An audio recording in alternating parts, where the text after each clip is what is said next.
realized I lost my train of thought there when I was filming. And one thing I wanted to put at the beginning is who built this car. So the engine and transmission swap were all done at OST Performance. They're the Gen 3 Hemi specialist here in the Pittsburgh area. They're in Slippery Rock.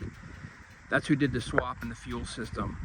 After that, the car went to American Muscle Performance 3 times for various different modifications. That's in West Virginia. That's their satellite shop. That is closed right now, the satellite shop, and they have one of the employees, my shop guy, is opening up his own shop. So that's where it'll go when we get the head work done, the additional head work with exchange for the airflow research heads. That's where we'll take the car to get that done and the Whipple ported. But the suspension work was all done by my friend Brian. He has Dorsey's Automotive, and he has an 8-second drag car with a chute and full cage, the whole thing. So he did the suspension work on it. And then some of the early modifications were done by my friend Frank at Frank's Tire and Automotive. He did stuff when it was naturally aspirated during that build. All right, just wanted to get that in there and give them a shout out. Okay, I wanted to give an update on the car since the last time that I posted an update on what was done to this car. It's a fully built 426. It's supercharged. Now I'll explain all of that. Let's first talk about what's up next for the car. What's up next is the 15-inch rear brake conversion that I ordered and received from TCI that has calipers and rotors and everything so that I can put 15-inch tires on the back. Now I have 15-inch weld bead locks, 15 by 10 at home, and they are wrapped with 275 6015 Mickey Thompson ET Street R's. And then for the front, I have 18-inch with skinnies with Mickey Thompson ET Street R's. Both will have 28-inch outer diameter tire. The kit came with red Willwoods.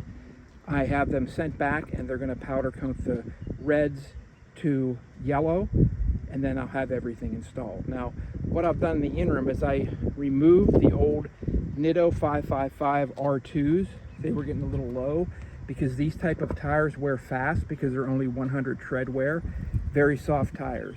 And I went with these Arturo drag radials. They're 315 35s in the rear and 275 40s in the front, which means they both have an outside diameter of 28.66 inches. These are not good tires for traction, but really with this car on the street, unprepped, nothing's good with traction. So I decided to save a few bucks and go with these because I actually like the way they look. I also had the car completely restriped. So these are custom stripes from Pro Motor Stripes. The guy there and I designed them with the Mopar insignia on the back, the wider hockey stick up front, the Dodge down here, the Chrysler emblem there, the graphics 426 Supercharged Hemi, and then I had him make the Mopar Performance one up front here. And this is called a gloss brass color. So it's in sunlight, it's very glossy, very nice. And then I had the Elephant engines emblems put on to represent the 426 under the hood, which we'll talk about in a moment. So I also removed the fake carbon fiber caps and put real carbon fiber caps on the mirrors. I'm not a big fan of them, but they'll stay for now. And then I also removed the fake carbon fiber wrap for the gas fuel filler and put this real carbon fiber one on there. In the rear, I added the Elephant logo and also a custom license plate that I put on frame for the back. This says Elephant 426 Supercharged. And then of course you can see underneath that this is all braced up and everything for the rear end, which is a 309 to 1 ratio rear end. And it has the extreme duty 41 spline half shafts for drag racing.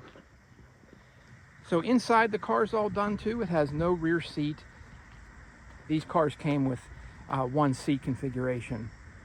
I have the rear seat delete kit installed from Mopar that you can see back here. Saves a little bit of weight. This car was weighed in at 4,200 pounds with about a quarter tank of gas, which is a little bit less than a Demon 170 because I have some weight reduction done, which I'll explain. I have the carbon fiber inserts inside. Not a huge fan of the carbon fiber inserts like this, but again, it'll do for now. The seats and interior is all cat skin. It's custom. Door panels as well. And of course I have the gauges up here. They tell me what my boost is, my fuel temperature, and the ethanol content. And then over here, my air fuel wideband gauge. Down here, that is for the interchiller. You'll see those two buttons. I'll explain that later. So again, sorry for the camera stuff here, but this is a fully built car, from suspension to cooling system to drivetrain, the whole thing, fuel system. So under the hood is an MMX OST block. This was all done by OST on the initial swap. This is a 426 forged block built for boost that they installed. I can actually show you the picture of when it came in. And it has a 3-liter Whipple supercharger on it. The block is yellow like the Demon blocks, Demon 170 blocks. These are BGE MMX heads that are ported, polished, multi-angle valve job, the whole thing. This is a 2.7 8-rib pulley, so this is all an 8-rib conversion because these cars came with 6 ribs, but in order to run a smaller one like that, you need to do the 8-rib conversion. The bottom pulley is overdriven, it's 18% overdriven. This does have the icy chiller system on it, so that runs here and then goes up front, and that keeps the intake air temperatures lower and cools the supercharger while you're driving. And this has a Big Daddy cam in it. Again, the whole thing's forged. It has 9.5 to 1 forged pistons, turbo tough rods.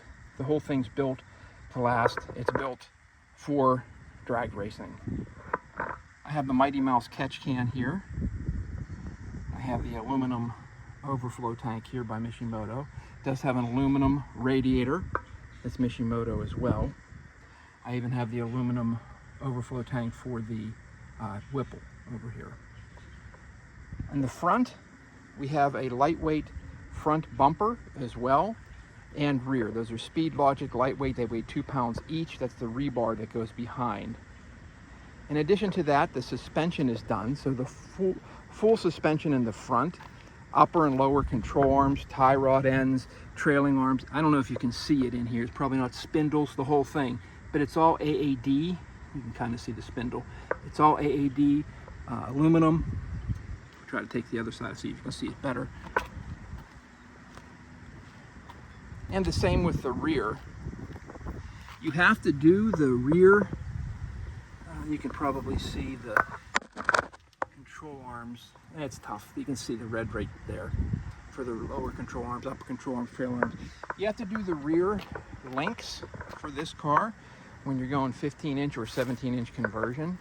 So the rear's done, and the rear also has AAD and BMR components on the rear. The Speed Logic race brace is on the rear end. The Speed Logic differential brace is on the rear end. It has a one-piece drive shaft with a drive shaft loop as well. The fuel system is a 4 Innovations dual pump system, and it has 1340 cc injectors in it. Horsepower ratings, they're so speculative anyway. It really doesn't matter because you can do SAE, STD, standard SAE. Depends on your correction factor. Depends on so many things, but it's rated a 1022 wheel. Here's the dyno from the last session. I want to check that out, which is roughly 1200 net horsepower. And then I have a list here of all the stuff because there's just so much stuff done to the car that I, often overlook things as far as performance. I'll show you what the engine looks like. This does have Cook's headers as well. This was the engine on the crate. It has Cook's headers as well. I removed those MSD coils and put Excel coils because coils don't do too much anyway, and the Excels just matched better. And I had the valve covers painted yellow, so you can see that they're yellow on here to match the block now.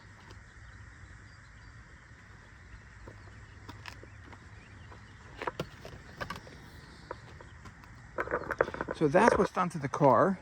The big difference from the last time is, you know, we have the graphics and all those things on the exterior, but the big difference besides that ornamental stuff, I would say, is definitely the 8-rib pulley system. That makes a huge difference when you're enabling you to run that much smaller upper pulley so that you can produce more boost. And as we know, boost is just simply a measurement of restriction in pounds per square inch. So it doesn't necessarily mean more power, but because this has, you know, high flow heads and is a 426, 19.1 pounds of boost is quite a bit. You know, on some, like a 392 or something, that'd be probably over mid 20s in boost because there'd be more restriction there. So it's spinning pretty fast. I'll give us a start up here in a moment and you can hear the cam, hopefully. But that's pretty much the update on the car, on what was done. Can't wait to get the rest of the stuff done. After the wheels go on, the brake conversion's finished, the wheels go on, and the next thing is I'm going to be having the supercharger ported, and then I'm also going to be changing out the heads again to AFR heads that flow just a little bit better. So I'm weighing that, if that's worth it, but I'll probably do it. One other thing I did forget to mention, cold air intakes really don't do too much anyway, but it does have a leg maker carbon fiber cold air intake. And of course, as you can see, the throttle body is big for this. This is a 112 millimeter throttle body. I could go up to 120 with porting, but that just really decreases drivability and doesn't really increase much for the drag strip, which is what I'm really doing this for, is for enjoyment, car cruise, and drag strip. That's what the build's for. So it really doesn't do too much for that. So I'll probably just keep this 112 on here. I know a Hellcat's like a 92 millimeter, something like that. A Scat Pack is, you know, less than that. So yeah, those are some of the other things that I forgot. Like I said, there's a lot of stuff on here that I forgot. Of course, the whole thing was built by OST. Another thing I forgot. It has a War Viking trans with a 3400 stall speed converter. So it's a complete heavy duty transmission, and the stall speed 34. Oh, and it has a trans brake as well. But I wanted to build it so that it would last at the drag strip. You never can tell, but so that things aren't as likely to break down. So that's pretty much it. I put some custom badges on it, as you can see. It says 426 Hemi up front. And then I had that done on the hood. The hood is a custom graphic too from Pro Motor Stripes. It says Mopar. And then it has the 426 emblem custom here with the elephant in front for that. So I'm trying to think if there's anything else that I am forgetting. I'm sure there is. Yeah, but that's really the story of the car. And what I'll do now is pause this and then turn it back on and start the car. And hopefully you can hear how it sounds. Thanks, see you later.